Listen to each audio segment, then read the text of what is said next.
গুৱাহাটীত বিল্ডাৰৰ বিৰুদ্ধে আৱাসীৰ তীব্ৰ প্ৰতিবাদ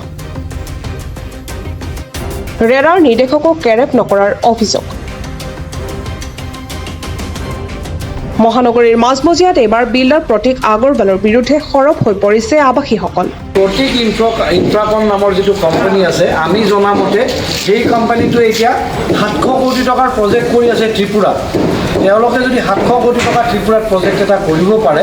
ইয়াতে নিম্নতম এটা 20-30 লাখ টকা খৰচ কৰিলে এই কামখিনি হৈ যায় সেইখিনি কাম কৰি দিবলৈ তেওঁলোকৰ আৰু অপাৰকে তেওঁলোকৰ কোনো ৰেছপন্সেই নাই তেওঁলোকে আইনকো খাতিৰ কৰে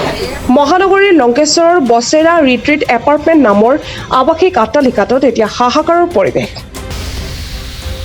প্ৰতীক আগৰৱাল বিল্ডাৰে প্ৰতিশ্ৰুতি অনুসৰি সা সুবিধা প্ৰদান নকৰাৰ লগতে নিৰ্মাণ কাৰ্যত চৰম গাফিলতি কৰিছে বুলি অভিযোগ উত্থাপন কৰিছে আৱাসীসকলে 2013 চনৰ পৰা মোটামুটি সবে মানে আমি এইবাৰ বিল্ডাৰৰ পৰা আমি এটো লৈছো এগ্ৰিমেন্ট কৰিছো কিন্তু এগ্ৰিমেন্টত দিয়া মতে যিখিনি কথা আছিলে সেইখিনি কথা মানে আমাৰ বিল্ডাৰে আমাক একো কৰি দিয়া নাই আমাৰ লিখা আছিলে দুটা মানে আমাৰ হেৰি লিফট থাকিব তাৰে এটা বনাইছে এটা নাই তাৰ পিছত বিভিন্ন ধৰণৰ তাতো প্ৰবলেম গ্ৰাউণ্ড ফ্লোৰে একো বনোৱা নাই গ্ৰাউণ্ড ফ্লোৰ মানে ব্লক মাটি এনেকৈ আছিলে চেণ্ট গ্ৰেভেল কৰি থোৱা আছিলে কোনো মানে পাৰ্কিং প্লেচ দিয়া নাই নৰ্দমাবিলাক বনোৱা নাই তাৰপিছত ওপেন আপুনি দেখিছে পাইপৰ যিবিলাক অৱস্থা আপোনালোকে দেখিছে ইয়াতে ৱাটাৰ সাপ্লাইৰ যিটো ব্যৱস্থা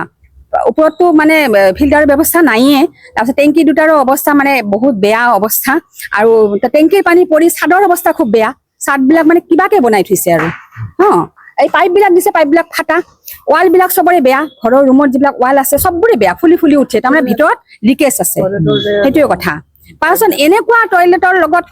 কাৰবাৰ টয়লেটত এনেকুৱা পানী জমা হয় তলত মানে তলৰ ফ্লেটৰ মানে এনেকুৱা পানী জমা হৈ যায় মানে পাইপিং গোটেইখিনি ৱাটাৰ সাপ্লাই যিখিনি ব্যৱস্থা খুব বেয়া অৱস্থাতে কৰি থৈছে মানে জাষ্ট এটা কৰিব লাগে পইচা আমাৰ পৰা লৈছে পাৰ্কিঙৰ নামতো 1.5 লাখকে লৈছে ইলেক্ট্ৰিচিটিৰ নামত 70,000 কে লৈছে 25 লাখকে মিনিমাম 25 লাখ তেওঁলোকে মানে প্ৰথম লৈছে এইবিলাক এগ্ৰিমেন্টৰ টাইম টু টাইম পইচা পাইছে কিন্তু তেওঁলোকৰ কাম যিখিনি কৰিব লাগে একো কামে ভালকে কৰি দিয়া নাই আমি মানে অত্যন্ত নিৰাশা আনকি আদালতত আৰু ৰেৰাৰ নিৰ্দেশকক কেৰেপ নকৰে বিল্ডাৰ প্ৰতীক আগৰৱালে 2019 চনতে বুকিং কৰা এই ফ্লেটসমূহৰ গ্ৰাহকসকল এতিয়া চৰম হতাশাত ভুগিছে লাখ লাখ টকা খৰচ কৰিও আৱাসীসকলে লাভ কৰা নাই কোনো প্ৰাপ্য সুবিধা নিৰুপায় হৈ সংবাদ মাধ্যমৰ কাষ চাপে আৱাসীসকলে 53 our owner 53 সিহঁতে দিছে মাত্ৰ 32 পাৰ্কিং তে আমাৰ গাড়ীবিলাক কোনে ক'ত থব সবফালে পানী মই অহা যোৱা কৰিবলৈ ঠাই নাই এইবিলাক চাওকচোন চাৰিওফালে কেনেকৈ হেৰিবিলাক ফাটি গৈছে ফ্লেটবিলাক ফাটি ওলাই পৰিছে ভিতৰততো থকাৰ অৱস্থাই নাই ভিতৰৰ সবৰে ৱালবিলাক ডেমেজ সব ফুলি সব নতুনকে কিমান বছৰৰ ভিতৰত এইবিলাক ডেমেজ হৈছে কিমান আজি 5 বছৰ ভিতৰতে 5 বছৰ ভিতৰতে আমি 20ত আহিছো 20 চনত আহিছো 20 চনৰ পিছত এতিয়া আমি সব নতুনকে ভিতৰৰ ৱাল সব নতুনকে কৰিব লগা হৈছে কিমান যে কি কৰিব কিমান লাখ টকা আমি ভিতৰত খৰচ কৰিব লগা হৈছে তে ইয়াৰ ব্যৱস্থাবিলাক কি হ'ব এতিয়া ৰেৰাৰ কেছেও একো কাম দিয়া নাই আমি কেনেকৈ থাকিম ইয়াতে ইমান গাঁঠিৰ ধন আমিতো আৰু বেলেগত একো কৰিব নোৱাৰো গতিকে ইয়াতে ইমান পইচা আমি খৰচ কৰি এতিয়া আমি আমাৰ জীৱনৰে নিৰাপত্তা নোহোৱা অৱস্থা বিল্ডাৰৰ বিৰুদ্ধে ক্ষোভ উজাৰি এনেদৰে কয় আমি 2019 চনৰ পৰা ইয়াত আছো বিল্ডাৰে আমাক যিবোৰ প্ৰতিশ্ৰুতি দিছিল তাৰ এটাও পূৰণ নকৰিলে দুটা লিফট দিয়াৰ কথা আছিল কিন্তু দিলে মাত্ৰ এটা গ্ৰাউণ্ড ফ্ল'ৰৰ অৱস্থা অতি শোচনীয় পাৰ্কিঙৰ কোনো সঠিক ব্যৱস্থা নাই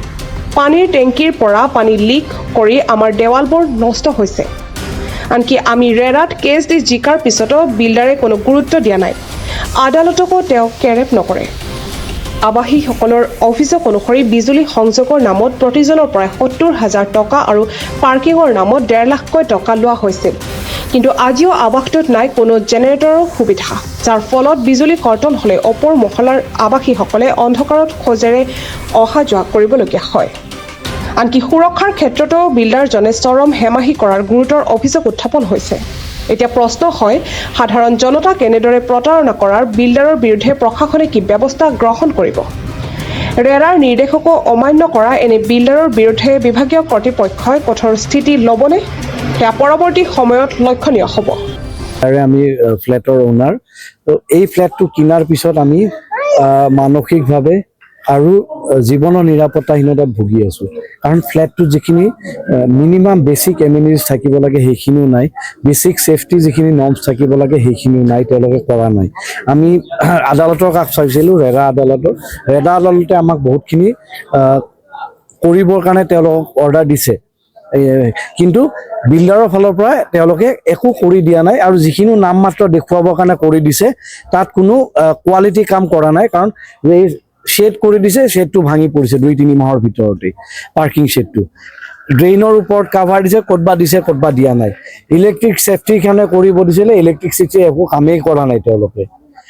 ওপৰত পানীৰ টেংকিৰ কাৰণে আমাৰ খোৱা পানীৰ যিটো ব্যৱস্থা কৰিব লাগে, খোৱা পানীৰ ব্যৱস্থা তেওঁলোকে এতিয়ালৈকে কৰি দিয়া নাই। আমাৰ ছেফটিক টেংকৰ কাৰণে যিটো কৰিব লাগে সেইটো একো কৰি দিয়া নাই। ফায়াৰ ছেফটিৰ কাৰণে যিখিনি ন্যূনতম কৰি দিব লাগে সেইখিনি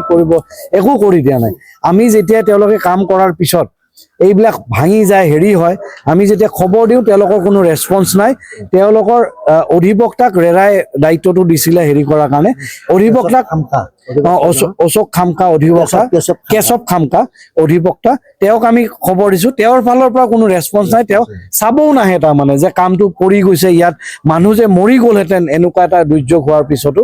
একো কোনো হেৰি নাই। আমি উপায়হীন হৈ পেলাই আজি আপোনালোকৰ কাষ চাপিবলগীয়া হৈছে। সংবাদ মাধ্যমে যদি আজি পাৰে আমাক অলপ কিবা এটা সকাহ দিয়ক কেনেবাকে। সংবাদ মাধ্যমে এই ইছ্যুটো লৈ পেলাই যদি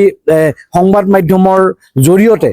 আমি কৃতপক্ষক জনাব বিচাৰিছোঁ, তেওঁলোকে আমাক কিবা এটা সকাহ দিয়ক। আমাৰ এই মানসিক অশান্তি আৰু যিটো আমাৰ সদায় কনষ্টেণ্ট এটা জীৱনৰ ভয় সংশয়, সেই হেৰিটো আমাক নিৰাময় কৰাৰ কাৰণে কিবা এটা উপায় দিয়ক। গুৱাহাটীৰ পৰা পূজা দাসৰ ৰিপৰ্ট, প্ৰাত টাইম ডিজিটেল। শদিয়াৰ পৰা ধুবুৰীলৈ, বৰাকৰ পৰা ব্ৰহ্মপুত্ৰলৈ সকলোৰে মাজত চিনাকি এটা নাম প্ৰাতঃ টাইম। থলুৱা ভাষা, কৃষ্টি আৰু সত্য বাতৰিৰ আধাৰত প্ৰতিষ্ঠিত খবৰ প্ৰাতঃ টাইমৰ প্ৰতিটো বা বাতৰি পুংখানুপুংখভাৱে চাবলৈ Facebook, YouTube, website, Twitter, Instagram আৰু ব্লগাৰ পেজত লাইক আৰু ফ'ল' কৰক।